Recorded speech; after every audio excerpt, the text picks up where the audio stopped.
We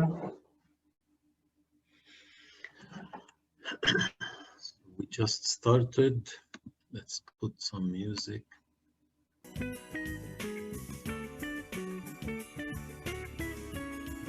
People are joining.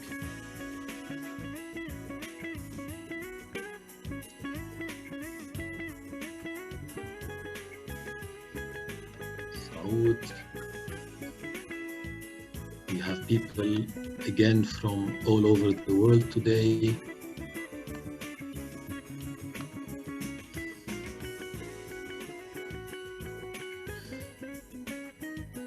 So we have also Babita also attending. Hello, welcome back. From Cambridge, exactly. We have today, we have Saud, I guess from Saudi, right? Welcome, Saud. Rana, Aline, Yara from Yamnak. Yara, you're in Dubai?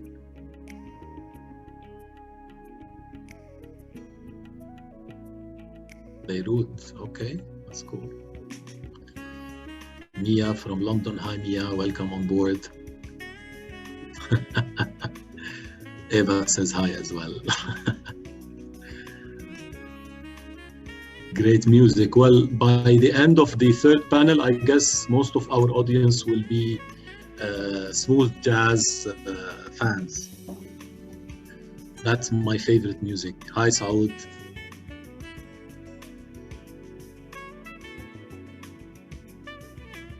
Who do we have also? Aline from Australia. Amanda joining us from where?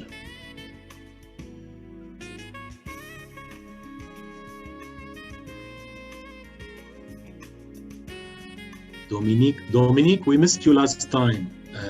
I guess you're from Singapore, right? You're based there, right? Amanda from Dubai.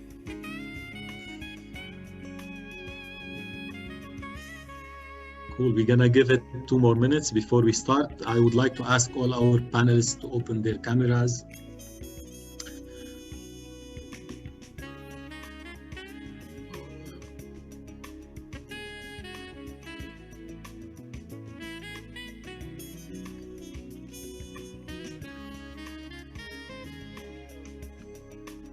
Great.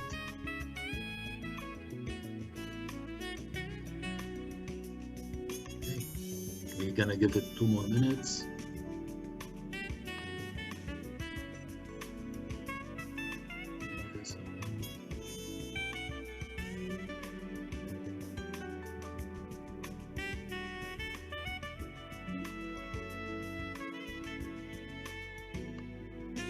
So I'm gonna stop the music.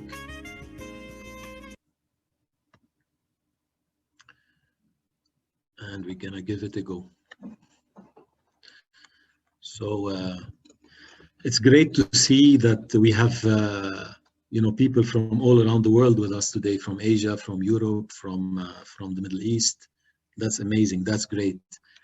I would like to welcome everybody. Thank you for putting time and effort to be with us today. That's amazing. Looking forward to a great panel. To start, I would like to mention that we have a couple of logistics on the panel. But before that, for people who do not know me, my name is George Shakar. I'm the co-founder and the CEO at Link Advisory based out of Dubai, and the MENA partner for 2i3X, the leading UK growth acceleration program.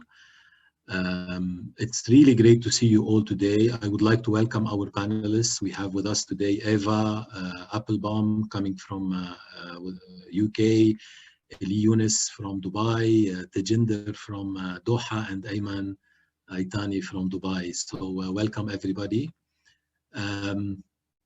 The idea of this panel or the whole series started, as you all know, it's from setback to breakthrough. it is really imperative that we look at things in a positive manner and look forward always, learn from the past and really navigate the present, but it's all to serve where are we going basically, and make a choice that setback is not necessarily something bad. On the contrary, if we look in history to all the big companies that we all know today, throughout history of all recessions and all economic crisis, wars, and what have you, lots of companies have emerged as winners and as, I would say, leaders in the market. To name few, GE, one of them, FedEx, Apple, Uber, Airbnb, WhatsApp, all these companies and many, many more, the list goes on and goes on, were born out of a setback. And I'm sure that within a few years down the line, we're gonna realize that the pandemic and those 2 years of economic recession in 2020 and 2021 have as well contributed to lots of emerging companies that will as well lead and hopefully will be, some of them will be under the supervision of some of our panelists as well who are with us today. The subject matter of this panel is wanna be a unicorn, operate like one, because we believe that operation is key in stabilizing but also optimizing on the performance in order to scale up at a later stage. And the first panel was about the planning, about the foundation. This panel is about operation, and the future one is about scaling the business. Few logistics questions will be taken at the end of every, I would say, panelist. If the time allows, we will take a question, one question, but we will leave the rest of the questions until the end of the panel. Please note that 2i3x is as well offering a pro bono work, a 3 months pro bono engagement for any company that you believe and you feel that they are in need of some support for the next 3 to 4 months to navigate the challenging time that we're on today. Without any further ado, I would like to start by introducing our first panelist for today, Eva Appelbaum. Eva, am I pronouncing your family name correctly? Yeah. Eva is the co-founder at ARC, the UK-based consulting group. Eva mentors organizations through growth and change and help leaders navigate uncertainty. Through 2i3x methodology and program, Eva mentors businesses also for growth. Previously, Eva was part of Mercer Global Network, where she advised large organizations such as British Airways, Deloitte China, Singapore Tourism Board, and the likes. Eva is also a trustee at ActionAid. Eva, thank you for coming and for giving us the time and being with us today in the panel. We're gonna kickstart. Thank you. We're gonna kickstart our conversation by the first poll, which I'm gonna launch now. So the poll is looking like that. From your experience, what are the needed steps to navigate business uncertainties? First, respond to situations immediately in a way that does not invoke survive. Acknowledge the reality of the situation honestly. Experiment and embrace new ways of working. What do you think of the question, Eva? It's hard, actually. You need like all of the above, or 1 and 2, 2 and 3. But I see I'm not allowed to vote. Yeah, well, actually, my mistake. I should have allowed you to vote. I had a somewhere I click allow panelists to vote. I saw that in red, highlighted in red. If I wanted to vote as well, George doesn't want us to vote on this one. He needs to hear from the audience. So yes, we'll bias the answers. Well, I will. Next one, I will definitely press, guys, so you can vote as well. But you can only vote on one of the questions. So we have 58% voted. We're still waiting for the rest. Guys, we have only 20 seconds to go to close that poll.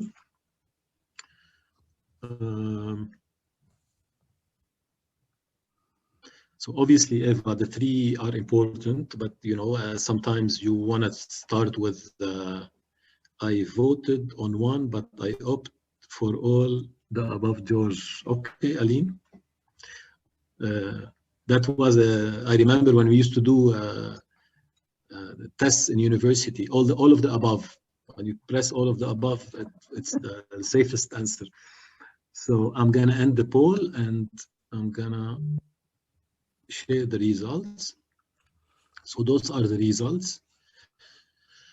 It looks like, Eva, everything starts from a conversation, an honest, deep, and bold conversation. I'm going to leave the room for you now to tell us. Okay. Okay, so I agree, let's say. And so George asked me if I would come and speak a bit specifically about uncertainty and resilience, and some of the learnings or some of the thoughts that I have about that. And I know that this session overall will be operational, but I think mine is going to be a little bit more high level mindset kind of focus rather than operational. And I believe the next two panelists will get a bit deeper into the operational side of some of this. So the first thing to say is what George alluded to, is that uncertainty and setbacks actually also have opportunity in them. And breakthroughs, innovation, and so on actually really do go hand in hand with volatility and uncertainty. And we don't always think of it this way. Right? Earlier in the pandemic, I did some research with some leaders at some of the big organizations in the UK. And somebody said something that really stuck with me. She said, when we have moments of such crisis and such uncertainty, what happens is that all of our illusions are shattered. And I thought that this was a really nice way of framing it, because you think when your illusions are shattered, you also can become a bit more honest. You can also take bold leaps. You can also open up to very different kinds of opportunities or very different kinds of actions that you wouldn't have done before. Now, obviously, when you're operating in times that are more stable or more certain, you can still innovate and you still evolve and so forth, but you tend to do so in a kind of a linear way along the same track, right? You think when your illusions are shattered and when you move into a space of real uncertainty is when you can actually jump to a completely different track and do things completely differently. So the first thing that I like to sort of start with around uncertainty is that it is actually a very powerful tool for businesses, because it does create the conditions for innovation and breakthrough. But, and this is the big paradox of it, humans, which we all still are until we become, you know, hybrid robots, you know, we do not like uncertainty. We like certainty. We gravitate towards being able to see what's coming at us. And I always think of us as having evolved from being hunters on the savannah. You want to be able to see really far ahead of you to see if there's a threat, if there's a lion or something coming rushing at you. You want to be able to see it from far away. So we don't like when it's not clear what's coming at us. And, you know, and so, you know, this paradox is what I think as leaders, as business leaders, we have to learn how to balance the opportunity of uncertainty with the fact that we naturally will not embrace it. So, you know, what do you do? What advice do I give? And I promised George I would do three kind of quick 3 bits of advice that I will pass on. So the first thing that I would say to, you know, when I work with my businesses or when I work with my clients is you have to find ways to learn how to embrace the situation, embrace the uncertainty. And that's why I liked the fact that most people voted that way. Have an honest conversation about what the situation is. And I think embracing it doesn't necessarily mean that you have to say, well, I enjoy it or I like it or anything, but you have to kind of be able to sit with it. You have to accept it, right? Accept the fact that this is the uncertainty that you are living in. I think turning the story around and making it a positive story, or making it a reflective story, or making it a learning story is a really helpful way of just learning to sit with the uncertainty. So often there's a lot of knowledge that you will have as an individual, or that people will have from their past careers, or from competitors, or from other businesses, or from your industry, that will be stories of how people managed or navigated through uncertainty, like Georges just told us. And this is one way of sort of reframing the story and telling it in a slightly different way. The other thing I think around embracing it is that it's not just about you personally as a business leader or as a business owner, but it's also about the people who work with you. And so these honest conversations, or honest reflection of what's going on, is really important, because you will see leaders will try and hold it all inside them and not talk to their people about what's going on, where actually you want to have those kind of open conversations, and you want to have transparency, because you need to be able to have everybody who works with you comfortable with the uncertainty, not just yourself. I often see leaders moving to a kind of a rallying type approach when there's big crisis, or when there's big chaos, like, it's okay, we can do it, it's fine, we're going to smash this. And actually, sometimes I think people need something a bit different. They need something a bit more soothing, right? We know that this is difficult. We know that it's unsure. We appreciate the work that you're doing. We are going to get through this, is a slightly different approach, which I think makes people feel a bit calmer if they're already feeling anxious in uncertainty. So this embracing it is the first thing I would say. The second thing I would say is that because we don't like uncertainty, we tend to try and pretend that we do have certainty in uncertain times. So we pretend that we have the answers, or we know exactly what to do immediately. We almost try and jump into certainty. And the thing that I would say to this is that if you act in setback. Denial. Yeah, exactly. So if you, in the time of setback, where you have the opportunity for breakthrough, but you act like you already know the answer, you're going to respond in the same way, and you're not going to find that new approach. You're not going to be able to take that leap into something completely new. You're not necessarily going to grab the opportunity. So you really have to resist the temptation that I already know what to do, right? Because if things are unstable around you, if things are uncertain, there is opportunity in that, but you won't necessarily be able to read it right away. So you have to hold back the temptation to, like, I know the answer, I know what I'm going to do. You have to instead, I would say your job becomes, you still have your vision, you still know the high level direction of where you want to go. Now your job is to look for the signals, look for the patterns, look for what's changed, test things out. So this was maybe the second thing that you said: experiment, try things out, have hypotheses, but don't jump to the next sort of strong, I'm going to hold on to this thing and this is what we're going to do, because that's where you miss the opportunity to take that leap. And in order to do that, also, you have to make sure that your people, the people who work with you, have this open mind as well, because often people will be very, as we know, we all get very attached to our favorite solutions or the idea that we had. And you need to be able to coach your people through the notion that they may have to let go of things that they wanted to do, or let go of things that they thought were the best idea or the most important. You have to be completely open. Yeah.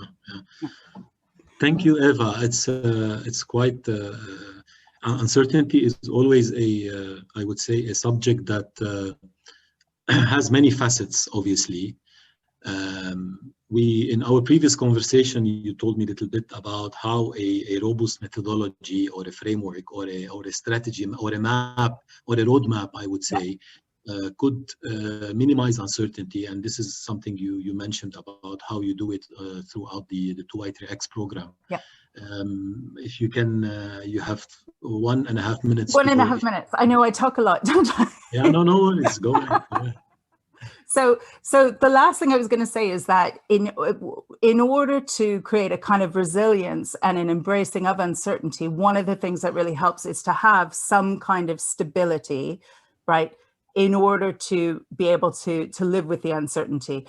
And what I found has helped is frameworks and roadmaps that are very that are defined but loose inside. So you're not saying how you're going to do anything, what you're going to do. You just know that these need to be done. And as George says, with 2Y3X, we use a methodology where we think about a roadmap in terms of where you want to be in 2 years and 3 years, and work backwards slowly. What are the milestones that we know we will reach, that we have to reach in order to get there in those times? And then very methodologically, you work through, okay, so in this quarter, we have to research, like, what's the best approach for this? What's the best approach for that? And it's all done in a very open discovery kind of way, without necessarily saying, like, we know what the answer is and now we just need to implement it. And so that dichotomy of having something that is very strong guardrails, so you know what you need to do. So humans, guiding principle. Exactly. Humans feel more relaxed, not so anxious, because they know what they need to do, secure and stable, but totally open to operate in uncertainty because they haven't made decisions right away. They're exploring them first. Yeah. Amazing, Eva. Thanks a lot. I guess uncertainty has it's a full session we can do about uncertainty. I would say it, although you mentioned it's outside, it's not technically an operational thing, but I would say that optimizing operation and performance, it is at the core of that. So I would now want to move to Eli. So thank you, Eva. Eli Yunus, and I guess it's the right segue from uncertainty to basically creating coactive and creative mode of operandus, basically. So I would like to welcome Eli Yunus. Eli is the founder and CEO at Elite Club, the exclusive guest recognition program powered by an advanced technology platform dedicated to the MENA hospitality industry. Eli, welcome. Thank you, George. I'm gonna start as well with the poll, and I'm gonna give you guys the the allow panelists to vote. Sorry for the one before, and this is the poll. In your opinion, what actions a company require to promote a creative and coactive culture?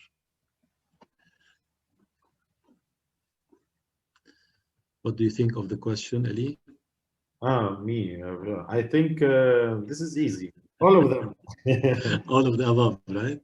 Celebrate people and their work. Of course, you need to always motivate people by thanking them and celebrating their success. Encourage collaboration, certainly, because without a team working together in synergy, I think no project will ever succeed. Did you vote or not yet? Not yet. I'm confused. Which one did you choose?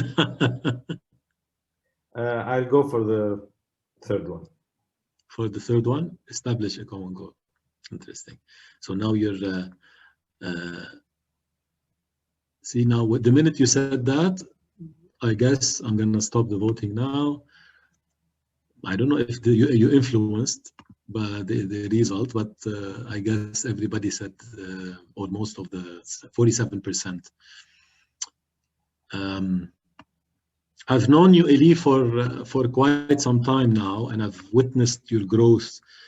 Since the beginning. I would say in the last 8 years, or maybe a little less. First time I met you, yeah, 9 years ago. Right. So 8 years ago, right? Yeah, and it's quite interesting to witness your growth and your setbacks and so on. What can you tell us about the recent, I would say, year in terms of you know, how were you able to navigate, and how did the setback presented for you really a huge opportunity to stabilize first and then to grow second? Well, yeah, the pandemic, you're talking about the pandemic, of course, in 2020, that we all know it was a very tough year for everyone. I'm sure that everyone was not ready for that, and we were not ready for that. And there was many challenges when it happened, and when it hit from different perspectives and from different angles. But then we realized that this is actually an opportunity. The pandemic gave us something very valuable, which was time. We had time to think, time to plan, and time to act. And because when everything was working well, we never had time. We were always rushing, always just finishing things just to finish it. But the pandemic gave us that time. We sit suddenly at home. What should I do now? So we had to think as a team, brainstorm, of course. During the pandemic, COVID-19 had a huge impact on the hospitality business, which this is the business we serve. And the hotels realized that with no travelers, they need to target local clientele to survive, because there's no travelers, so there's no business. And this is exactly what we do. So George, 2020, our business grew by 25% in terms of partnerships, where we had more hotels joining our platform. And we grew 8%, surprisingly, in terms of revenue if we compare to 2019. Also, during the pandemic, we were able to start a new operation for us in Saudi Arabia, and recruiting was unbelievably easy. It was never that easy like before. There was lots of talents looking for a job. We were one of the very few companies recruiting and growing the team instead of downsizing. So yes, pandemic served us, especially that we had time to restructure and plan and find the best talents in the market.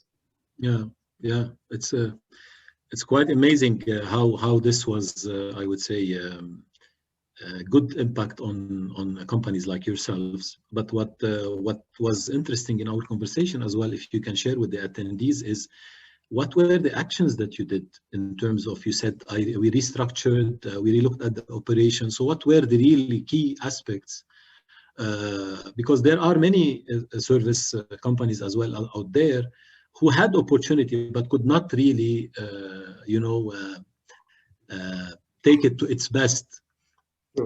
Whereas I guess this is what you have done. So thank you for your question. I will tell you one thing, that first we had a very big challenge when the pandemic started. The challenge was mainly the cash flow. Of course, the business was stopped, and for 2 months, I remember April and May. And during those 2 months, everyone, all your suppliers want to get paid, and your clients are not paying you. So we had this really big challenge in cash flow. So first we had to fix this problem. And once we solved that problem by simply just renegotiating payment terms with suppliers, once this was solved, we had to focus on our team to motivate them to work from home, because we were not ready for it. We don't have the infrastructure for the team to work from home. So we had to focus on this. We created and we developed in 3 weeks, I remember, an in-house platform, which we connected through different technology providers, of course, to be able to move and shift from office work to home office. And it really worked. Our team were very productive while working from home. Actually, it worked better from working from office itself, because people had more time to spend doing their actions or to perform their duties. So yeah, first we solved our main issue, which was the cash flow challenge. And second, we had to focus on our team to motivate them to work and produce. Great. It's yes, I totally see where the I would say the benefit lied in what you have done. And obviously, because this is at the core of the operation. So when you moved the whole methodology of work into work from home style, it's like basically opening a parallel, a new company in a way or form. Completely new. So yeah, if you can tell us a little bit about that process, because that's the optimizing operation. You know, when you shift direction, requires leadership, requires new processes, requires lots of things. So if you can tell us a little bit about that. So look, yes, at the beginning, it was really frustrating for everyone. The team did not know if their jobs are safe or not. They did not know, are they going to get paid even or not? So first we need to attack this, address this challenge, or to inform the team that, guys, your job is safe. We have something called emergency fund, which we will use at this time. It's not gonna take long until we find a solution. We were very honest with them. As Eva was saying, managing uncertainties, you need to be transparent and honest with the team. We had to be very honest with them. We told them the situation, we told them what we have, and we told them what we can do. And we together discussed with them the plan to move forward. So I had to listen to the team ideas. We took some of it and we implemented, and we added whatever we needed to add to make this successful. And yeah, work from home became better than working from office. Until now, even now, our offices are open again. We have more than 30% of the team are still working from home, and we don't mind because they are performing very well. And yeah, it's better. They even now don't need to lose the time of transportation. They can use it for their personal time to spend it with the kids or whatever. And the moment they log into our system and start working, we track all their performance, and it's actually better than coming to office.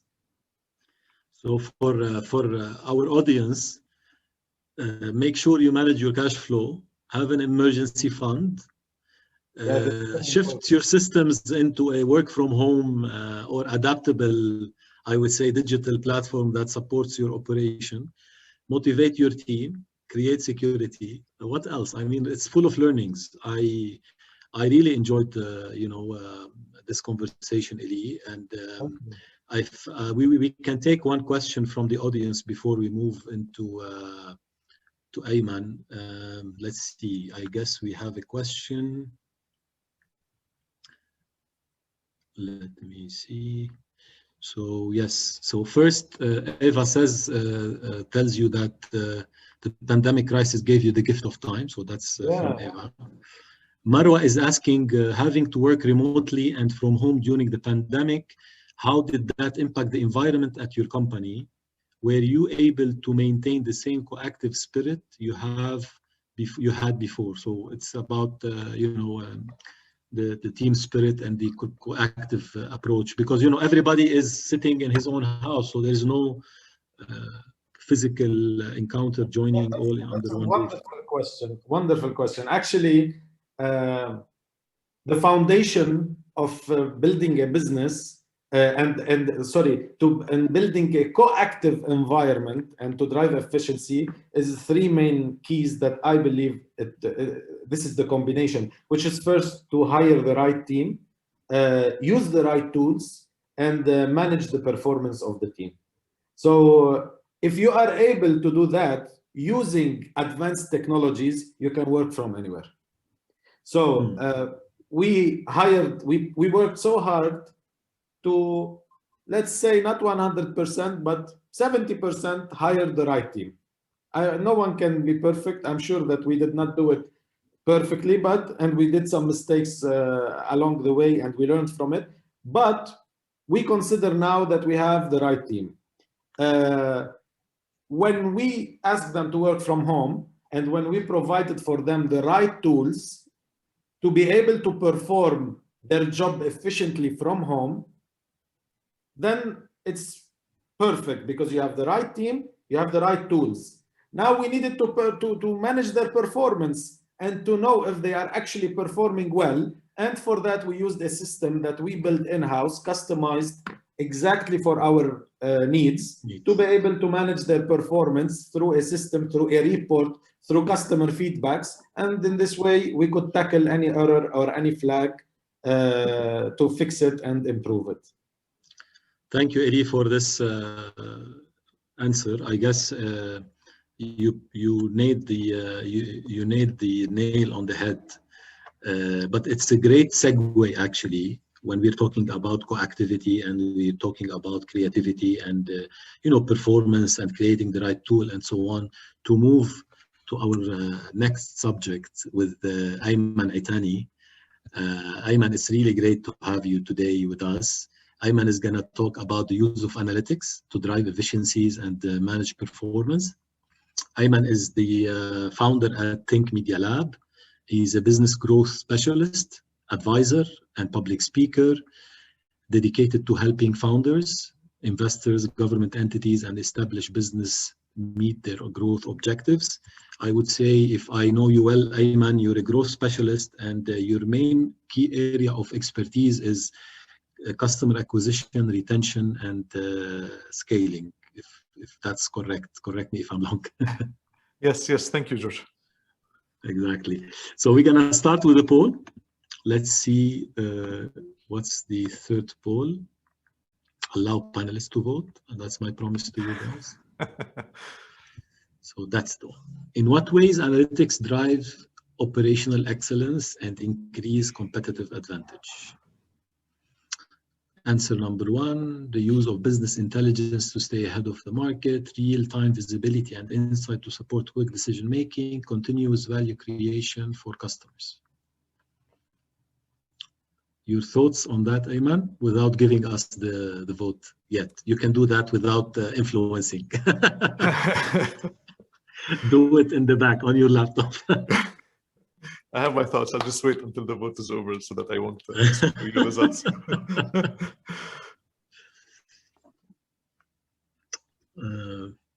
We still have few people who are going to vote. We're at 60%.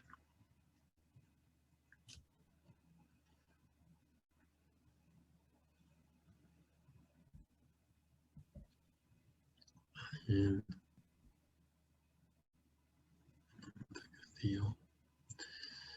so I'm gonna give you guys 10 more seconds and then end the poll. And here we go. Ending the poll and sharing results. Now you can tell us what was your thoughts. The way I always like to look at things, George, is in a practical sense, especially when we're looking at analytics and growth. And it's because I've done things not in a practical way for many times, and I haven't succeeded. So here, when I look at what the audience skewed towards, which is real time and business intelligence, for me, these two are very ambitious goals. I want to give a simple example of going to the gym, right? My aspiration, which is equivalent to business intelligence at real time, is to work out in the morning. And then after I get back from work, George, I'm going to work out as well. That's my aspiration of where I want to go. I'm super far from that. So that's my business intelligence and real-time visibility.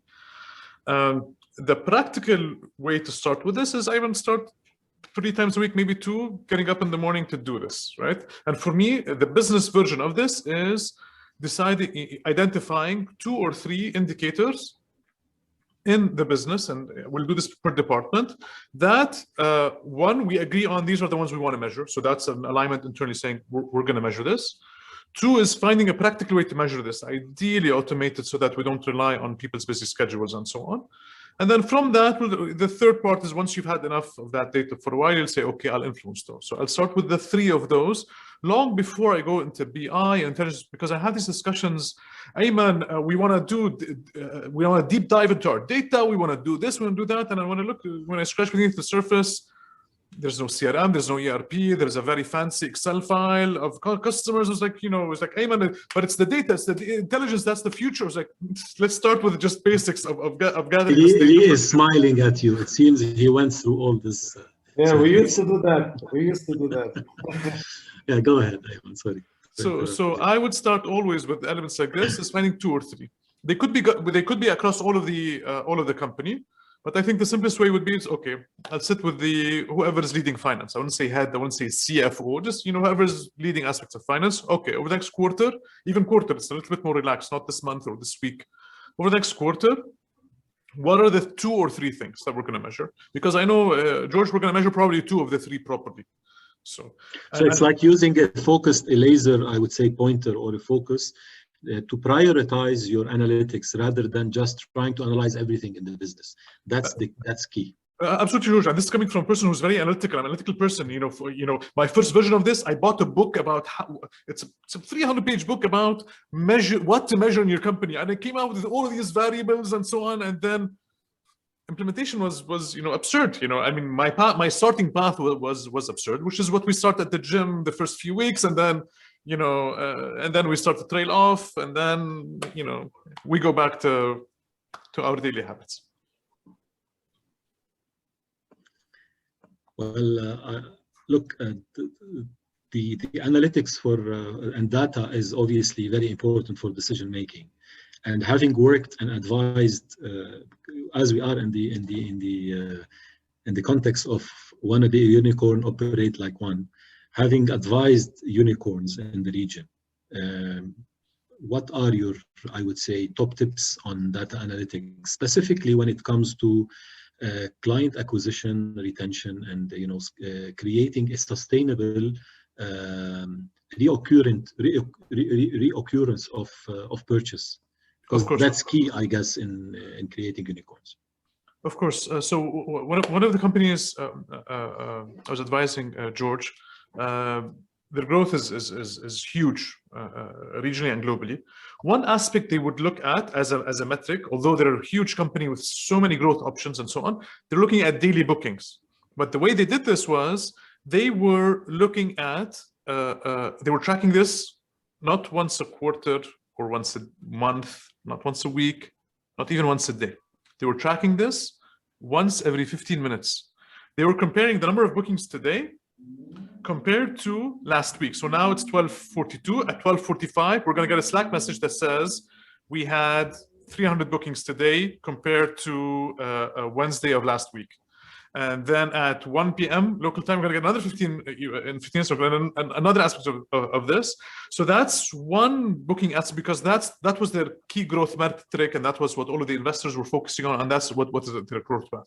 I'm not saying that's what we need to aspire and work towards, but if somebody as huge as them are able to select one indicator to focus on for a key period of time, I think us smaller companies with a handful of staff compared to their huge size, we could focus on 2 or 3 across a quarter that we measure that we would measure periodically.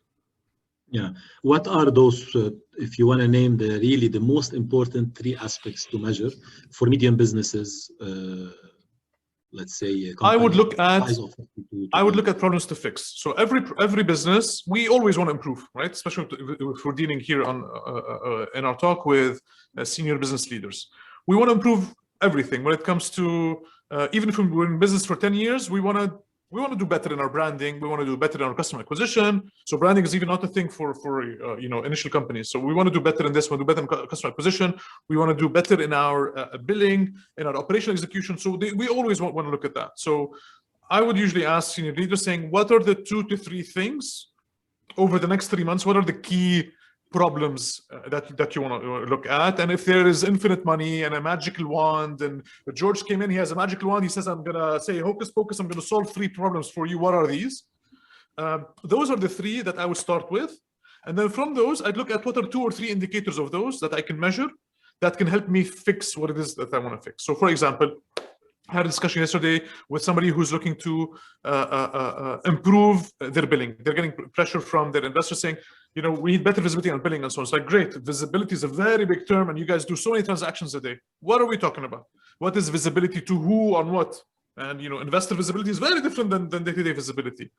And then you have to tie it to product and technology and so on. So that here would look at, okay, let's find from when we get paid for the transaction all the way down to when we pay out the service, if you're a marketplace or internally if it's time and material and so on. So let's put crumbs, like tags. I call them financial tags, very simply financial tags.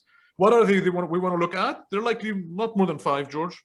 And then where do you want to put it into our tech? Is it on the payment gateway side? Is it on the, if you're using the accounting tool side or your customer tool side? So whatever these are. So that becomes I'm sure in 3 to 5 variables that we track and we put in there, in 3 months, the visibility problem is gone, and then we move on to the other fire we have to turn off in our business, because that's what we do as we build and grow the businesses. I love when you said, and we move on. So it is like, to some extent, is focus at one step at a time, is in order not to overwhelm yourself with really the amount of data that you're receiving.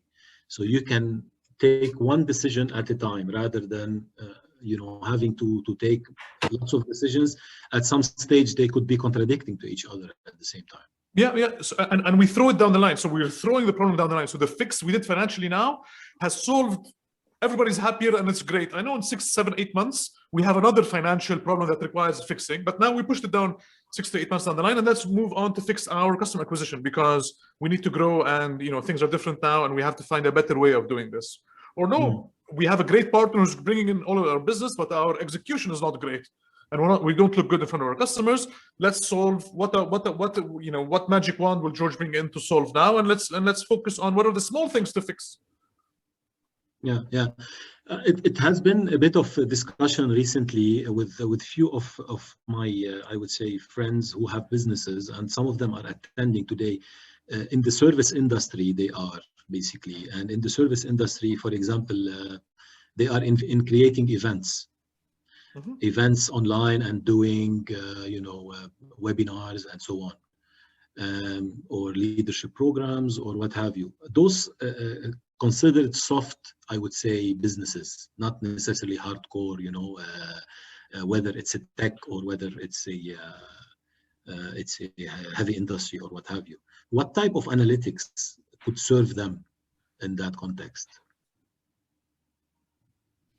I would look at many things, because particularly with events and COVID, let me tell you about a bit of a personal experience that I had with this, and why I think there's an opportunity there for events companies. I know they've been hit in the physical part, and the sponsorship and the business model is very different.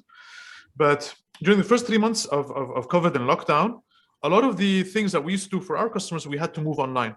And one of the big customers we're working with, they said, okay, I'm gonna just move the things first to Zoom. It's like, okay, great. Oh, we've been a paying customer for Zoom for more than a year. It looks a simple tool. Well, let's go ahead and use it. And we agreed to all of this. But when we tried to move the event there, and we're not event organizers, right? That's not our business. When we tried to move everybody there, all of the stakeholders, all of the reviews, and so on. And Zoom looks simple in the on the outside, but if you really want to set up a whole event around it and people and so on, it's a lot of work. And we ended up doing it ourselves internally. And at some point, I remember when the meeting, with the meeting, I said, look, I feel that if we add catering, we're an events company now. That's I sensed, only because we embraced the technology aspect of this, which I felt exactly. I called up my the business owners I know who are in events. I said, look, we've learned a lot about setting up an event on digital and tech. Can we do something together on this? Because there's a know-how transfer there that we can do on this. And this is always going to get even more difficult, George, because we're all used to webinars and content and so on. George, because I've even started a business show on LinkedIn a few months ago, only because I couldn't stand for me to have a PowerPoint and stand and speak. I was like, "Khalas, I can't do this anymore. I've done so many myself. I've attended so many myself. So I had to reinvent it somehow." And that's me. I'm not an event guy. So the events folks, I think, have core aspects what has to do with technology. So what tools are we revising? So even if we're using Zoom, there are so many add-ons you can add. Did we look at new tools this quarter? So it could be as simple as what are new tools we're looking at. And tools, not just for this, they have networking, they have so many tools to look at for those. So what are new tools are we adding every quarter that we're looking at this? Second, I would also look at from a content perspective, because the formats are now commonly used and they're very accessible. They have to do something else. It was super difficult for me to move business content to something else and the content part. And third is how to get people to come. So we've tried something new on this. Did we move the needle from 15 average to 18 or so? I like that.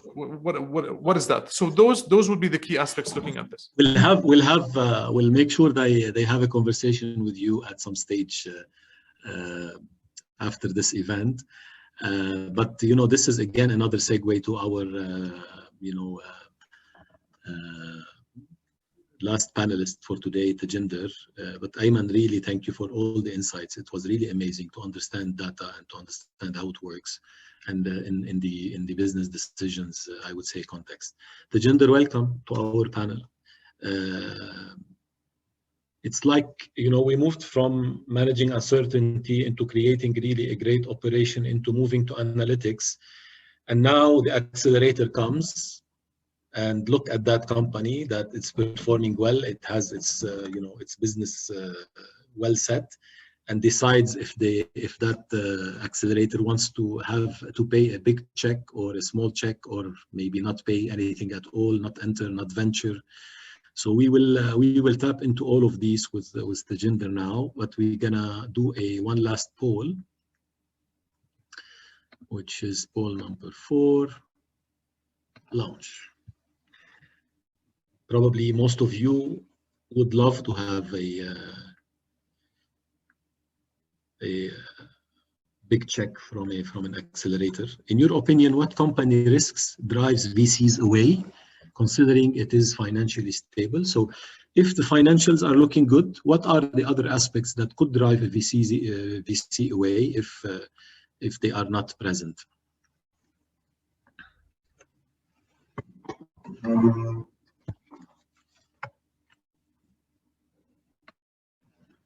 What do you think, Tajinder? You're on mute. I was on the mute. Yeah, I figured that out. Okay, so you want me to answer that or after the poll? Well, we're gonna give it 2 more seconds, and then we will stop the poll. So, ending poll. Share results and go ahead. All right.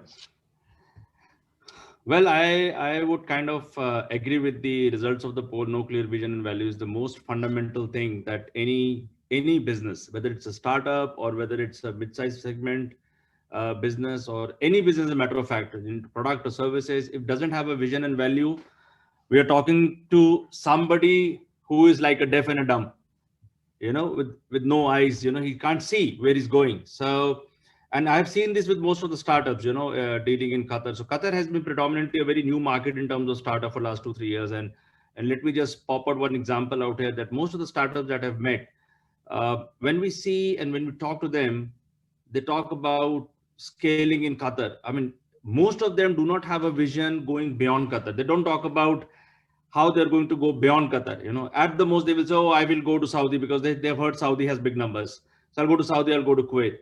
But how they will go to Saudi, how they're going to go to Kuwait is something that they can't spell out. They don't have a definite plan to it. So you could see that far, but then your plan isn't there supporting the vision. So, you know, I do understand that you have to do one at a time. So you have to focus where you are right now in Qatar, but that doesn't mean that you don't have a vision. So until you don't have a clear vision in terms of how you're going to grow and make this business successful, I think it'll shy away the investors, because investor at the end of the day is counting his investments on you because of your vision alone. Numbers today, if they're weak, they can be corrected. You know, there could be good times ahead, you know, not today, but good times ahead. I mean, I could come up with a great idea to all of you, which could be promising when the COVID goes away. But then we all believe that someday the COVID will go away. It's not going to stay there for 10, 15, 20 years. You know, someday it has to go. But then we'll do good. But if it's a good vision, we know that once the COVID goes away, it has a good vision. It will succeed. It will give the investors confidence, though we do not have any good numbers on the table at the moment. So this is, I think, it's very, very fundamental to any business who is seeking an investment for the start for his business from the investors, to have a very clear vision, very clear values in terms to what he's doing. People, when we talk to these guys as investors and you start challenging them in their pitch, they'll suddenly change their vision. So they're talking that I will grow in Qatar. The moment, so, oh, you are not going out of Qatar. No, we will go out of Qatar. So suddenly they will start, you know, changing their pitch just because the investor is trying to probe into it. They'll say, okay, are you going to focus only on F&B as a delivery, or you will do others also? They'll say, no, we'll do others also. We'll scale others also. So they're not focused.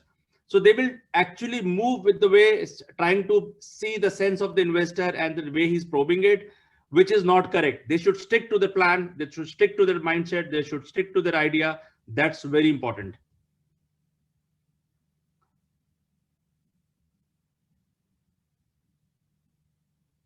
Sorry, I was on mute. The second question that comes to mind is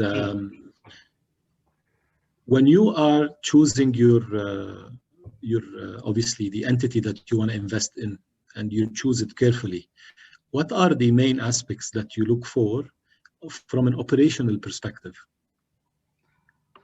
The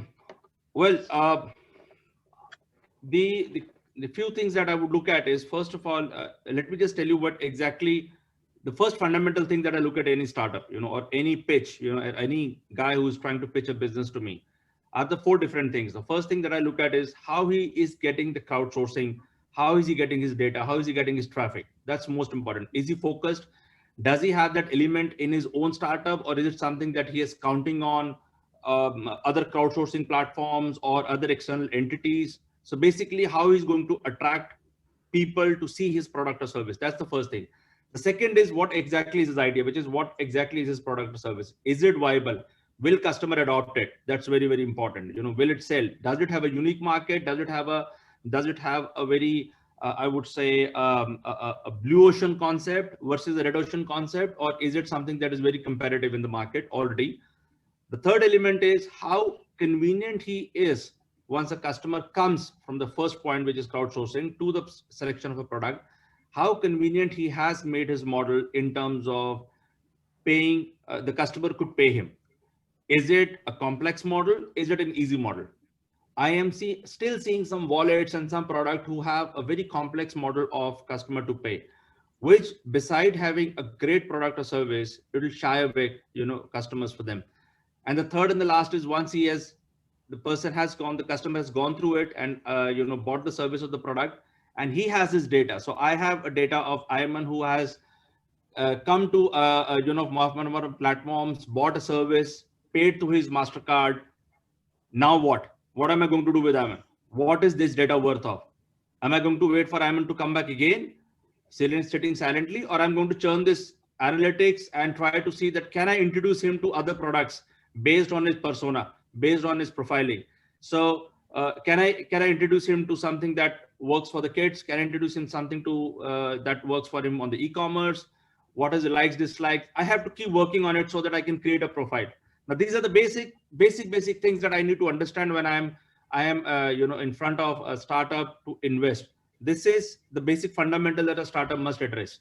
I like the way you look at it, and it's very, I would say, pragmatic and systematic. Now, beyond that, in our conversation, you mentioned as well that yes, you are a mentor, but also you are, to some extent, what you do is enabling those businesses in the context that if they don't have the right crowdsourcing, I would say, approach, you have created an ecosystem that supports that as well. Can you tell us a little bit about that concept? Because that's really key for someone who wants to approach accelerators. I guess your model is quite unique. And I described it as a closed architecture, similar to the Apple Store concept. But please go ahead. Okay.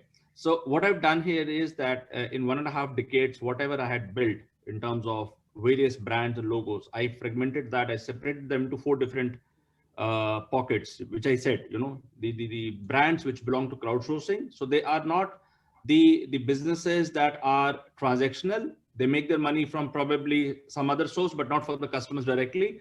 But they are predominantly focused on, the services that attract a lot of traffic. So I'm talking about, say, call centers, for example, the back office, for example, content management platforms. All of this is crowdsourcing elements that draws a lot of traffic to, to the services or to the information that the customer would come without the condition of a transaction. So that makes them flow freely, that's one stack. That's the first stack. Then on the above, I have stacked the products, which is the product like ticketing platforms, e-commerce platforms, F&B platforms, communication platforms, all of that on top of it, or other digital platforms. So that's the product and services to choose from. So you come to the crowdsourcing, you do not know none of my products, but basically, let's say let me just quote Ayman here, that Ayman comes into Qatar and he is browsing qatarday.com, which is an information content management platform, or calls one of my call centers. And then because he goes through one of these stories out there on a football match, I take him to a ticketing platform. There he decides to buy 2 tickets. And then I move into the third stack, which is the wallet stack, where he is seeing that he can pay through a MasterCard, Visa card, international card, through an American Express, through a couple of mobile companies, wallets, or through some of the loyalty programs, like one of those LA might have.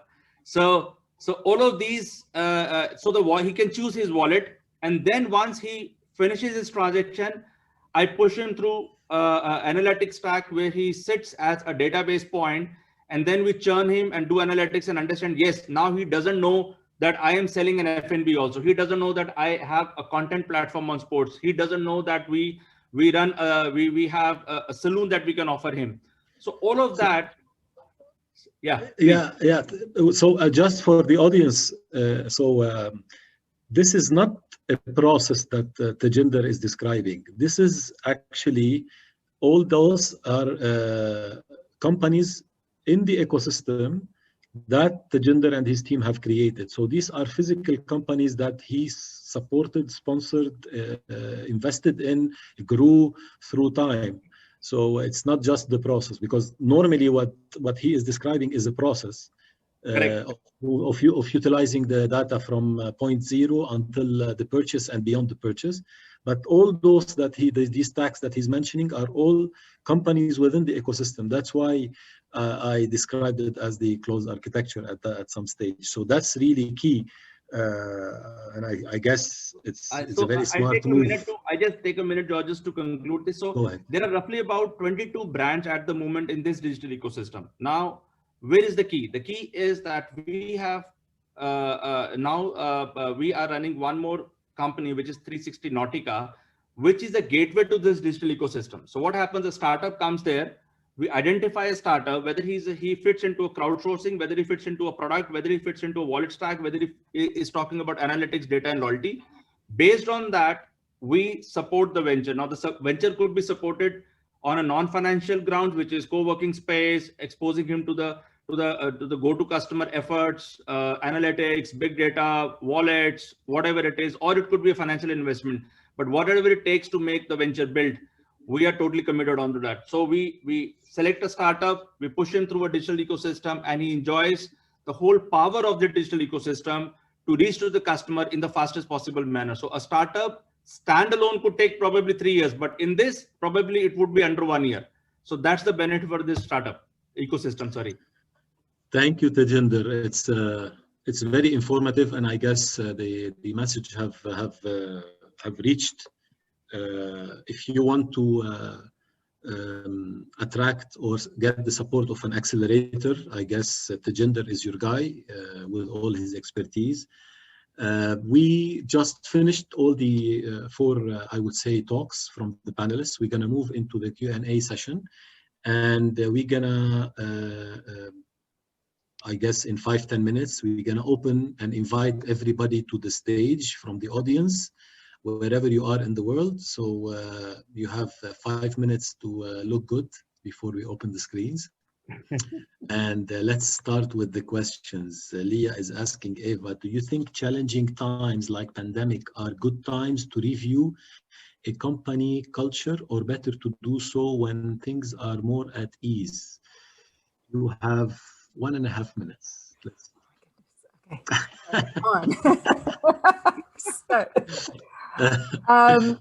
We have lots of questions, actually. We're receiving them.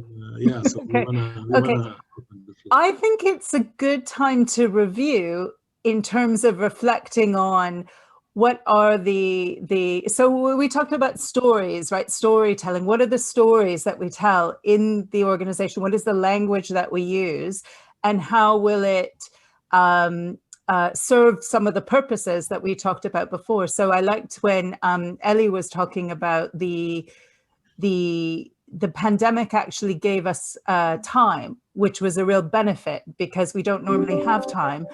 I think you can look at your culture and say things like, do we have a culture of just do it, or do we, and if we have that culture, shall we start telling different stories about sometimes it's good to stop doing things and to use time to reflect? I don't know. I think maybe the bigger question you may be asking is it a good time to do a whole big culture change program? And it's really hard to say because it will depend on the situation of your business, but my hesitation, exactly. But my hesitation would be that if you're already juggling a lot of things, you may not want to, I think to what Ayman was saying before, you know, you don't need to put everything on your plate at the same time. So I would probably say review the culture, consider it, and consider the strengths of it that you can use to facilitate what you need to do now, and look at the different stories you may need to tell within the culture. But I wouldn't necessarily take on a big, huge culture change program. Yeah. Clear. Thank you, Eva. Ali, I have one for you from Muhammad. When you speak about having an environment that fosters creativity and innovation, does this become a criterion to your hiring? Thank you, Muhammad, for the question. Actually, this question is like, it's important to know what we look for in the right employee, or to hire the right team. This is how I see it. So it's a good question. I believe that the right criteria to have the right team, first, they need to be aligned with our company values and culture, and they need to be ready to multitask, especially nowadays. We were not ready for a pandemic, and then a pandemic happened. And if the team were not people ready to multitask, we could not navigate through this. So we work in a fast changing environment that might require the employee to focus on many tasks and be creative in solving challenges, and not wait for the manager or the leader to come and give him the solution. So yeah, I think first they need to be aligned with the company values, the company culture, and they need to be ready to multitask. Thank you, Eli. So yes, Muhammad, it is a criteria. Obviously, it is becoming one. We have a question to Ayman from Lemma. Given the availability of AI and predictive modeling and other recently emerging data trends, would you advise a startup intending to become the next unicorn to adopt some of those technologies? Thank you, Noah. I have a problem with founders who want to build unicorns, because there's no shame in building a $2 million company with a 40% net profit. Everybody wants to build, it's either I'm building Facebook or WhatsApp, or no, I'm going home to be employed. Just, there's a lot in between that you can do. And so I think that would be their first target from a building perspective. And then the second part, the issue I have, Lama, with people chasing terms and so on, because I sit with founders all the time, and I tell them, what's your business model? They tell me, Ayman, it's data. I was like, what data? Who are you going to sell it to? Have you had discussions? No, nobody pays for data unless, they have to be enlightened enough to pay for this data. Even if those who pay, they're paying just, they tell me, oh, no, but P&G and Unilever and so on. But I mean, they have their own mass amount of data because they've been doing this for a decade across so many countries, so many different types of products. They've been collecting user data anyway, which you haven't done. So even if they're going to pay you, is it $30,000 once? Is it $500 a month? You can't build a business with this. So they tell me advertisements because I have. So Lama, what I want to focus on on this is we don't need this business intelligence and data and cloud capability until we're drowning with data and Excel is bursting. It can no longer help us to do this. And when we're trying to load a table on Excel, we have to wait 7 minutes until it loads. Until we're in that stage, I don't feel there's I don't think there's a need to do that. I know it's not you know, if I meet somebody socially, I want to tell them that I'm doing BI and data and cloud and the startup thing. You know, it's nice for them to say this, but practically on the ground, there's not much there. Amazing, basically answer, Ayman. And Eva as well tells you here, I definitely agree with you. So that's kudos from Eva. Karan is asking the gender, and this is the last question, unless we have more, but this is the last question we have for now. It is amazing to see the diversified investments in your portfolio. What is the reason for that? We usually come across VCs specialized in a specific industry. Okay, so I think the thought that has driven my diversified investment is very simple. You know, when you are working in different geographies, much like GCC, which is very small, growing horizontally makes much more sense than growing vertically. You know, vertically you don't have too many options, and if you stay focused and precisely from a VC standpoint, I do understand, but I would not say I am a pure segmented or classified VC. I'm more of a venture builder. You know, so my effort has been to build ventures. So I, like Ayman said, I will totally agree with him. You don't have to become unicorn for everything that you do, right? You have to create a value for what you do. That's more important. So for me, creating a value and create a digital ecosystem, which makes an automated store for the startups to come and engage over here and get access to the crowdsourcing, portfolio, get access to the peer product and services portfolios, get access to your, a mature wallet, get access to a mature big data system, makes much more sense, much more value than creating one single unicorn, invest into it and keep investing in the F&Bs. Probably I wanted to have my own space. Now that is already a crowded space. You know what you're talking about, VCs going after one particular segment, but this is something that was pretty much unique. So today, initially when I started working, everybody was very confused what I'm trying to do. I'm trying to invest into call centers. Then I'm trying to do an e-commerce. Then I'm trying to get into a brick and mortar business. Then I'm sure they're still confused. I'm sure they're still confused because you do so many things across so many different sectors. I'm still, by now, if somebody asks you over dinner, what do you do? I'm sure they're gonna, you're gonna say, how do I start? I'll tell you, it is just building like a city. You say, okay, fine, I have built houses. So why am I building bridges? Why am I building the roads? Or why I'm doing the parks? And if basically you're building the infrastructure, right? It's the infrastructure that you're creating. You have a different objective. Exactly. I am creating a city for the startups to come. So, now most of the startups in Qatar are so attracted to the digital ecosystem. They feel that if they are part of this, their whole valuation will go to the next level. So the people who are at, let's say, 5 million, they say, okay, if I'm part of 360 Nautica, access to the digital ecosystem, I can tell my investors that my outreach to the customer is much better.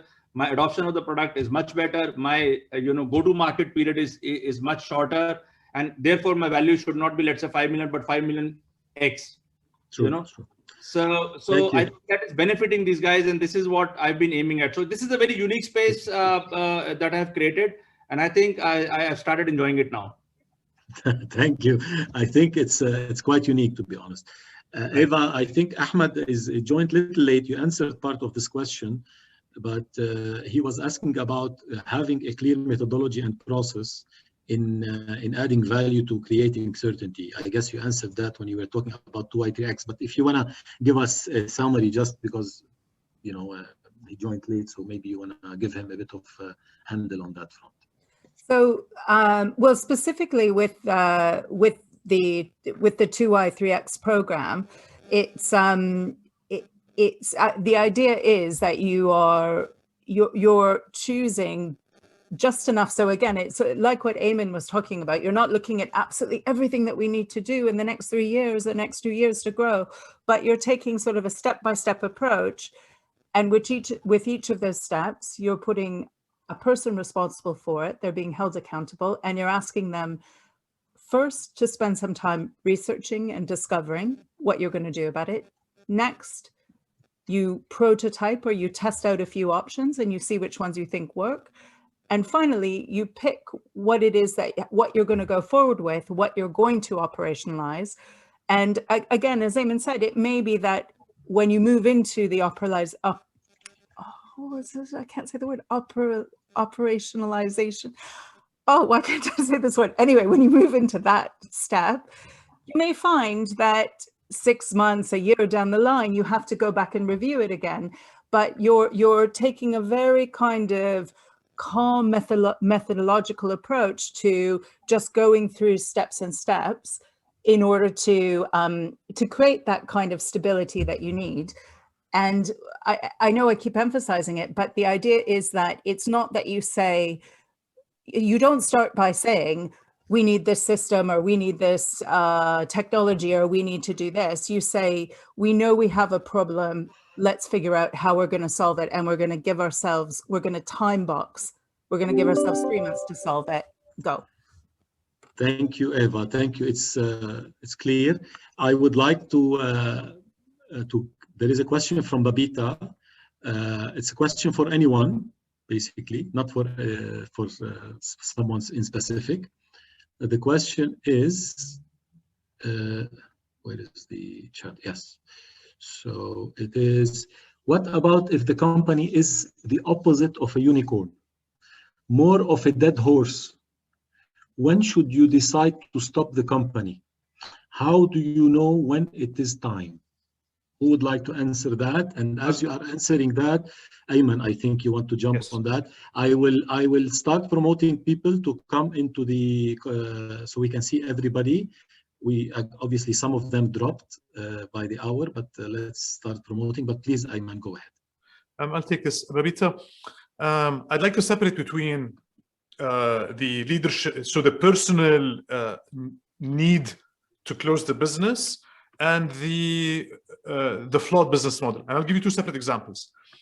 So I've been a business owner for 10, 12 years now. And every 2 or 3 years, I go through a bad night where I say, you know what?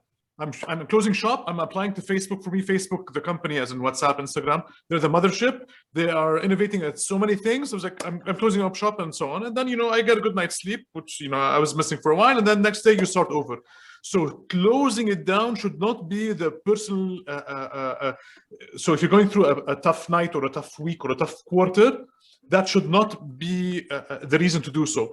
The flawed business model, potentially, yes. To give you an example here, I had a discussion once, it was pre-COVID, with a grocery founder. And he was asking me to come in to help him grow his business and so on. My recommendation was, he wanted me to come in and help him grow it. My recommendation was to find a different vertical, because when I'm asking about his unit economics, which is basically the core of his business, it costs him 50 dirhams to acquire a customer, which is, let's say, $13 to acquire a customer. And it takes him around 18 months, 18 months to get back that $15. And during those 18 months, the customer has to stay, has to place 2 orders a month systematically and so on. I told him, look, what is this business that you're in? The big alarm for me is like, why you have to wait a year and a half to get back $15? And then they have to stay with you. I mean, you've been in shorter relationships than this, personally. And so I told him that, look, there's something seriously flawed in the business model. I'd look at other verticals. If you have, maybe groceries is not, the margins are not enough for you. That was pre-COVID again. Add other things. So in that case, I wouldn't say shut it down. I'd say, look, let's look at the business model, the unit economics. If it's really flawed, then we have to look at adding other things to it or moving it into something else that would help a little. Thank you, Ayman. Thank you, Ayman. I would like to ask great positive energy, Ayman, from Aline. Aline, you can unmute yourself and say it directly to Ayman. Please, now we're inviting everybody on stage to open your cameras, to get to know you, put a face to a name, and then if you have a question, you can raise your hand and you can ask it. Aline, hi, how is Australia doing? Hi. So it's doing very well. Yeah. So we have people from all over the world. Amanda, welcome. Rana. Hello, everybody. Great discussion. Thank you, George. Thank you, Rana. Anyone has any question? We're gonna take this last, I would say, 10 minutes to do if you have any other question, you wanna give your opinion on the discussion, please, this is an open platform, feel free. If someone else is speaking, just wait for him to finish. we're giving you full freedom. Thank you. So, Judges, Phil, I would say, sorry, I would Tejinder, say, go ahead. yeah, I would say based on what Eva has said and Ayman and all of us, in fact, is one line I would want to conclude is that in this testing time, and whenever you are on the rising cliff in the startup, just not COVID, but anywhere else also, just preserve your reserves until you see the next fuel station. Good point. Preserve your reserves. Reserves your reserves. Phil, hi. You can unmute yourself. Phil is the podmaster. He's very well known in our region to create a great series of podcasts, and he's a fan as well. Phil, thank you for joining. Really much appreciated. Do you have a question to any of the panelists? Because I know your area. You're much more of a better. Hi, sort of. Okay. Good afternoon, everyone from Ras Al Khaimah in the UAE. I joined somewhat late, actually, so I'm doing a bit of a catch-up. I was busy editing, as you said, podcasts earlier on. So, yeah. So I'm just dipping in at the last moment, so to speak. So thank you for joining. I look forward to next week as well. Thank you, Phil. Guys, can you, Saud, Fadi, Vijit, can you please open your cameras? We're going to take one group photo as well before we conclude the day. So let's see, Babita, Najwa, Babita, Saud.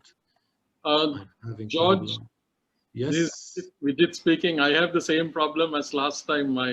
My camera has packed up, so I can see you all, but you can't see me. All it's fine. It's okay. I'm sorry about I guess Saud is now with us as well.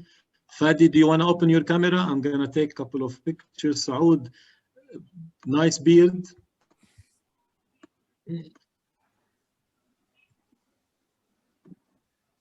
Thank you. Thank you. I guess we're done for the day.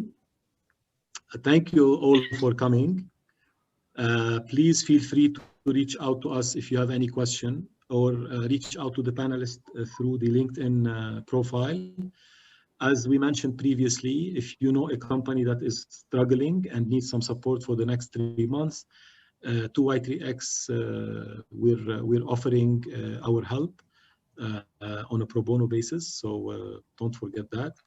And looking forward to seeing you next week. You can open all your cameras and say hi, bye to each other, and then we can conclude. Okay, bye everyone. Bye everyone. Bye. Bye. Bye. Thank you. Thank you. Thank you. Bye bye. Thank you, Phil. Thank you. Thank you, everybody. Thank you, George and Dalia, for putting this together. Thank you. Thank you, guys. Nicely done. Thank you for coming. Yeah. Yes, All thank right, you. thank you. Thank you, George, for the great Thank session. you, Ali. Thank you. Thank you, guys. See, Eva, Tejinder, it was very nice to meet you guys. Very nice to meet you all. Ayman. Thank you, Eva. Great. Ayman. And lovely to see you, Dalia. Finally. After all the emails.